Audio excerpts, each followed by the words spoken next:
Welcome! Today we're going to talk about this awesome 2023 Tesla Model Y performance. The performance already makes the already really quick regular Tesla a lot faster. 0 to 60 a little over 3 seconds. I think the top speed is like right around 150, 160 miles per hour. I'll post it up on the screen, the exact statistics. The Model Y came out for the 2020 model year, and they've had a number of updates since 2020 when it was released. We've seen the interior kind of revised. We have a new redesigned center console. Tesla added this really cool double pane Tesla glass. So as a sound deadening material sandwich in between, making it a lot quieter. The first Model Ys did not have that. I think it was 2021 or 2022 when we first started seeing that happen. We have these new projector headlights, and the wood grain now extends over to the doors. So the 23 Model Y is definitely one awesome one to consider. And I know people have kind of criticized Tesla for, fit and finish, panel gaps, alignment, and things like that. And I can tell you, yeah, some of the early Teslas, they didn't have the best fit and finish. But still, aside from the fit and finish underneath, they're still a fantastic automobile. I have a 2019 Tesla Model 3. I've had it for a year. We've had maybe over 100 Teslas come through our store that we've bought and sold over the years. But I can tell you, the fit and finish on the 23 Model Y, it is perfect. Just as good as anything coming out of Europe. So Tesla's definitely got things dialed. So if you have concerns about that, a newer or later Model Y might be the one for you to look at. Beautiful shade of blue on this lovely black synthetic leather. Tesla does not use any leather in any of their vehicles. They use a synthetic material. These seats are very, very comfortable, 0G.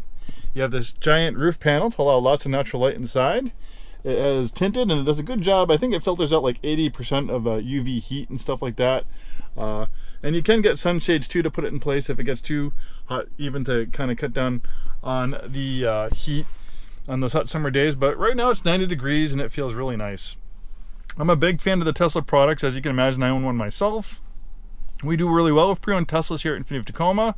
Right now we have 9 pre-owned Teslas in stock, including 4 Model Ys. And this 23 Performance is one of our nicest ones.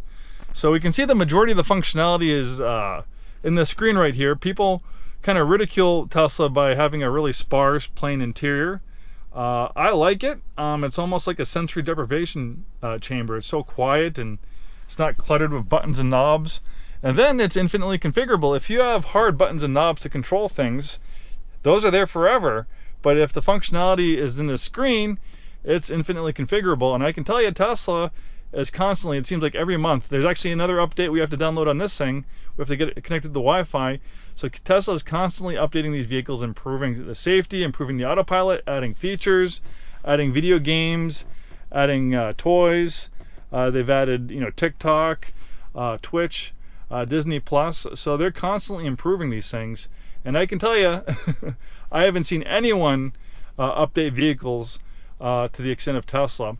And the big reason why Tesla is so easily able to update vehicles is because they're vertically integrated, where a lot of other manufacturers rely on, third-party parts distributors to make the parts for their cars. So, when they have to do a software update, they might have to call a part distributor to write new firmware or new code for that part that manufacturer made. That parts company made for the manufacturer. Where Tesla is more vertically integrated, they make as much stuff in-house as possible.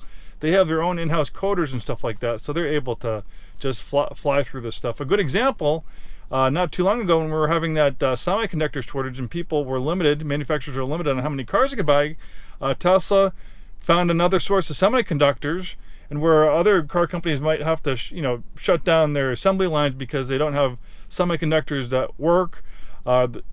Tesla was able to write new firmware in a matter of days so those new semiconductor chips would work in their vehicles.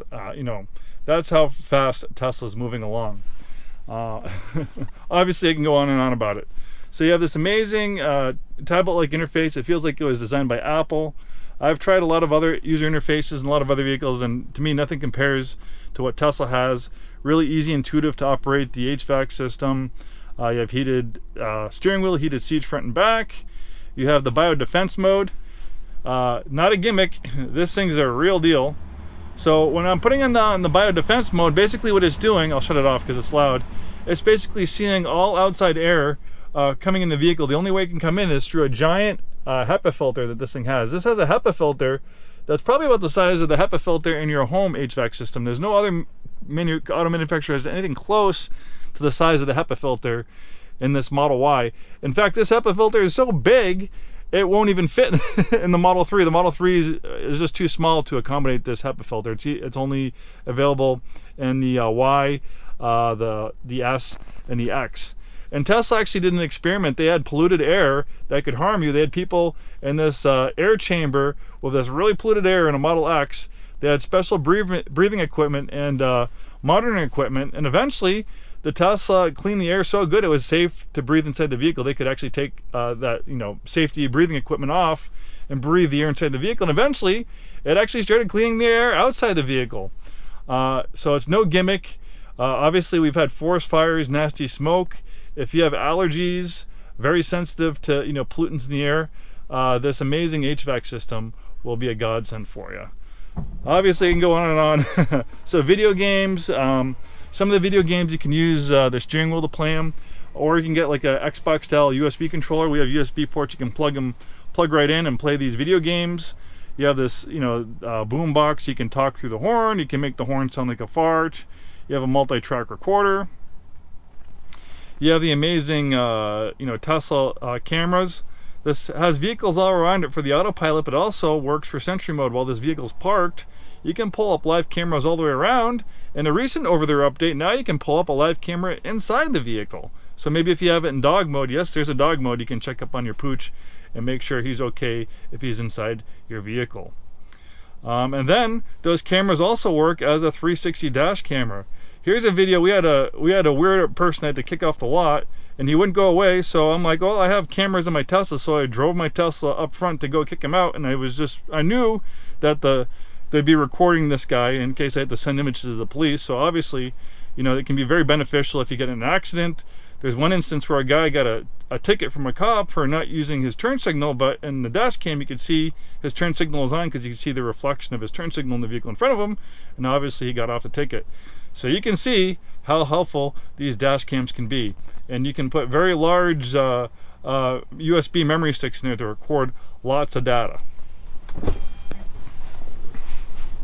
So the Model X Performance has these nice aluminum pedals.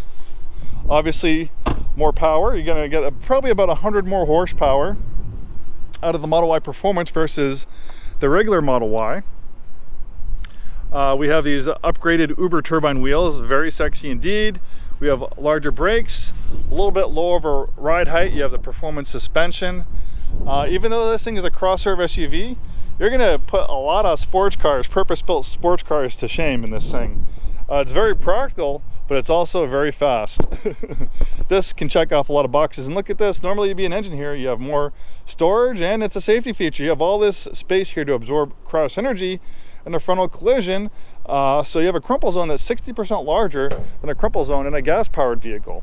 The Model Y is actually one of the safest crossover SUVs that you can buy in the United States. It has a very, very low rollover risk because the weight of the batteries are so low. The batteries are heavy, but luckily they're very low to the ground, so it's like an anchor keeping this thing planted to the ground. So it makes it safe, it makes it hard to roll over, but it also gives it very, very sporty handling. I love the Model Y. I'd like to graduate from my standard range 3 up to a Model Y Performance eventually. More storage in here. We have a cargo area cover. You can fold down those seats. Also, the Model Y Performance, you have this nice carbon fiber spoiler. Let's get behind the wheel and take it for a spin around the block. Okay, so before we get going, I want to show you this one other cool thing that they've added to the Model X. Is track mode. So it actually calibrates the vehicle to operate on the racetrack. So it shows G's and stuff like that. The traction control system is shut off.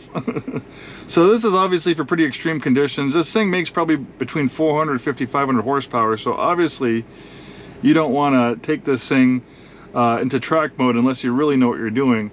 I can also hear the cooling system going on as well. So what it's doing, it's since they anticipate you going on the racetrack, or that's going to heat up the battery, so the battery cooling system is working on overdrive just to keep those batteries from getting too hot. So I'm going to take it out of track mode.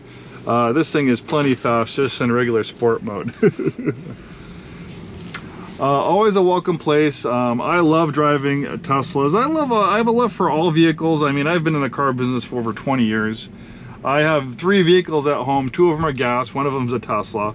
I love Infinitis. I own an Infiniti. I've worked for Infiniti for close to 20 years. So don't get me wrong, I'm not completely biased against EVs. But, you know, I can see the writing on the wall. To me, you know, after experiencing EVs and just seeing how little they need going through the shop and through service, I've realized that, you know, EVs aren't just going to save you money on gas. They're also going to save you money on maintenance. You know, comparing this to a high-end, you know, like luxury vehicle, that's what you'd compare this to. Maybe you'd compare this to a BMW, a Mercedes, a Lexus. Generally, those vehicles do require a good amount of money. And it seems like Tesla does everything they can to keep you out of the service department, where, you know, Tesla's a vertically integrated company. There's no franchises, there's no middlemen. You know, the dealerships, everything is owned by Tesla. Where, you know, most car dealerships are franchises. You know, they're owned by companies or individual owners, and they pay a franchise fee, and, you know, there's markups and middlemen. So in a dealership service department, that's the cash cow. They make a lot of money. So whenever you go to a dealership service department, they're gonna, of course, try to upsell you. Oh, you need to do a brake flush every 10,000 miles. You need to get, we can, for an extra $10, we can put nitrogen in your tires. Things like that. Tesla's just the opposite. They have a mobile repair service, which we take advantage of pretty often. I have them coming pretty much every month to work on our Teslas that the dealership owns, and my own Tesla. Like, I needed a new cabin filter. Instead of going to the dealership, I just message service on my Tesla mobile app, and for $64 they send someone to the store. I message them, oh, we're here, okay, my car's right there. I don't even have to come out and meet them. They can get access to my car. They install the cabin filter, they bill me through the app $64. Same thing with wiper blades. And we've had a lot of you know, basic repairs. We had one Tesla that the leather was peeling off from the steering wheel, and the customer says, okay, I'll buy it, but, you know, I want that fixed. So we had it fixed. They replaced the whole steering wheel. They saved the airbag, but they replaced the whole steering wheel. They came to the dealership and did it. The Tesla mobile repair person did it for about $1,000. I think if it was a non-Tesla dealership, I think replacing a steering wheel like that would be a lot more, and you definitely would have to take it to the service department and drop off your car.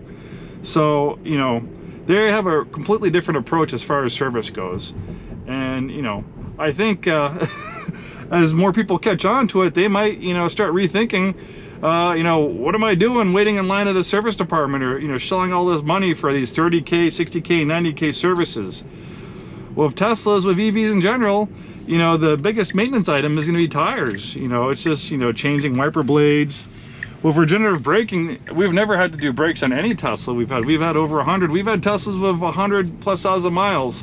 The brakes will probably last 150,000+ miles on this thing. Just as long as you don't take it on the racetrack.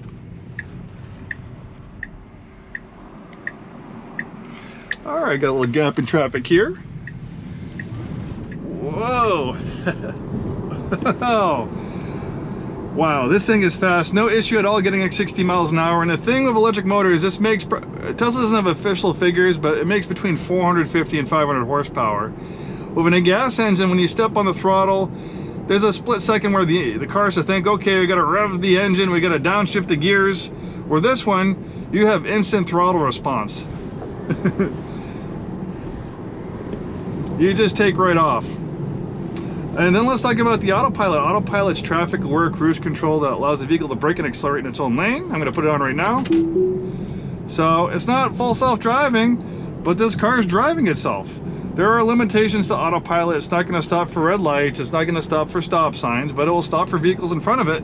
So even if you're in stop and go traffic, you can roll along on Autopilot for quite a while. And the nice thing too about Autopilot, we're going to get off over here, is Autopilot doesn't just work on the highway like a lot of other companies' ADAS systems. ADAS stands for Advanced Driver's Assist Systems. Tesla's Autopilot works on back roads. I use it on 2-lane back roads. Obviously, there's limitations. It has a hard time with like really hard hairpin corners. But look at this road right here. A lot of other ADAS systems aren't going to work on roads like this, but Autopilot will. And it will work all the way to 0 miles per hour. Like for instance, I was driving a Rivian the other day, amazing vehicle. It has an ADAS system too, but it wouldn't let me activate it unless I was above speeds of 30 miles an hour. That doesn't really do that much good in stop and go traffic, where I think those systems are the most needed. And look at this situation right here. This is kind of pushing the limits of Autopilot, but look at this. It's steering in these lanes. A lot of other systems would freak out. You know, a lot of people ask for full self-driving. I have full self-driving in my Tesla. It's amazing. See, that's what we call a that's what we call a nudge. So that's the other thing about Autopilot. Tesla wants to make sure that you're paying attention, you're not reading a book, you're not distracted. So it's going to make sure that you either you have your hand in the wheel. If it doesn't, it wants me to turn the wheel a little bit. You can also mess with these buttons right here, and that's just showing the car I'm paying attention. And if you don't react to it, it will shut the Autopilot off, and it will restrict you from using the Autopilot again until the next driving session. So yeah, pretty amazing stuff. And you just put your foot in the brake, that shuts it off. And as far as the auto steer goes, it's not going to overpower you. If you have a firm grip on the wheel, and if it wants to do something wacky like turn in the next lane, it's not going to be able to overpower you. It's pretty easy to activate it. So you can give a little bit, you can feel a little resistance to the system just to show you're paying attention. It likes you to wiggle the wheel, but you do it a little bit harder, and that's going to shut the auto steer off. But remember, I shut the auto steer off, but the adaptive cruise control is still on. So to shut the system off completely, you can put your foot in the brake, or you can push up like that, and that will shut off the Autopilot. And just push it down twice, and that activates it again. So, you know, picture yourself on stop and go traffic. You're going for a couple miles down a road. You can get a lot of mileage out of the Autopilot without having to shut it off. Believe me, I use it all the time. I use it so much, I'm so spoiled by these systems that a lot of times if I have to run errands for the dealership, drive on the highway, you know, pick up a car in Bremerton, drop someone off, whatever it may be. See, it's working on a road like this. I'm gonna take a vehicle of Autopilot, either my own car or a dealership's car, just because you get spoiled by these systems that, you know, it makes driving without it almost torturous. I enjoy driving, you know, on back roads, beautiful roads and stuff like that, but driving in the highway, driving on dark, rainy nights, that's another key too. You know, there's times where it's really dark and rainy. At nighttime, you have hard visibility, you have a firm grip on the wheel, and you're just kind of concentrating really hard just to keep your car centered in the lanes in the highway.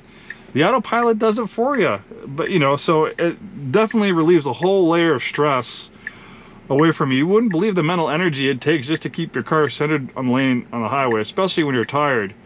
Last weekend, I'm a musician. I was playing a gig up in Bellingham, and I couldn't take my Tesla. I had to take my 12-passenger van to haul all the band equipment. But I can tell you, that 2-hour drive at midnight, I got home like a little past 1 a.m. I would have loved to have the Autopilot. Well, we're almost back to the dealership. That sums up our little drive. I mean, I could go on and on for hours about this car. There's just so much to talk about. They're just so different than everyone else. But if you're interested, I have many other videos on Teslas on our YouTube page, Infiniti of Tacoma 1. Check them out. Thanks for taking the time today to watch this video. Hopefully see you soon, and have a wonderful day.